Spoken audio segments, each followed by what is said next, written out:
మీరు ఎంత ఒప్పుకున్నా ఒప్పుకోకపోయినా ఇండస్ట్రీలో కులాల ఆధిపత్యం ఉంది అన్నది అది ఒప్పుకోవాలి. అది అది ఎంతవరకు ఉంది? అది మా చెన్నైలో ఉండేది కాదండి. టు బి ఓపెన్ ఫ్రాంక్ నేను చెప్తాను. మేమంతా చెన్నై నుండి వచ్చిన వాళ్ళం. చెన్నై ఇండస్ట్రీ అక్కడే మొత్తం పెరిగింది. ఈ మధ్య ఇక్కడికి వచ్చి 7-10 సంవత్సరాలు అయింది హైదరాబాద్కి వచ్చి.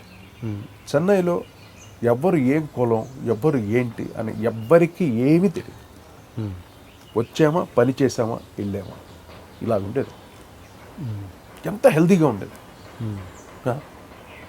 ఇక్కడికి వచ్చేసి ఎప్పుడైతే షిఫ్ట్ అయిందో ఇక్కడ, బాబోయ్ అది ఏంటో ఆ గ్రూప్ నాకు అర్థం కావట్లేదు. ఇప్పటికి మాకు అర్థం కావట్లేదు. కులాలతో ఏముందండి అది industry. We are technicians, we are all one family. అలాగైతే నా దగ్గర మ్యూజిషియన్స్ అయితే రకరకాల కులాలు వాళ్ళు. వాళ్ళందరూ కావాలి నాకు. They are the wonderful musicians. అవి కులం ఏనో తక్కువ అని నేను బయటపడతానా?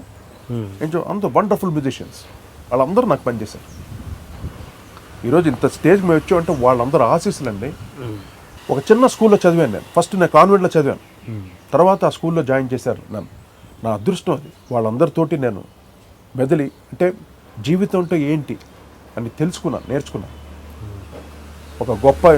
ఒక పేరు వచ్చేసిన ఒక గొప్ప నేను ఎప్పుడు ఇంతవరకు ఆ ఇది రాకపోవడానికి కారణం నాకు వాళ్ళందరితోటి నేను చిన్నతనం, నా బాల్యం అంతా వాళ్ళందరితో గడిపాను.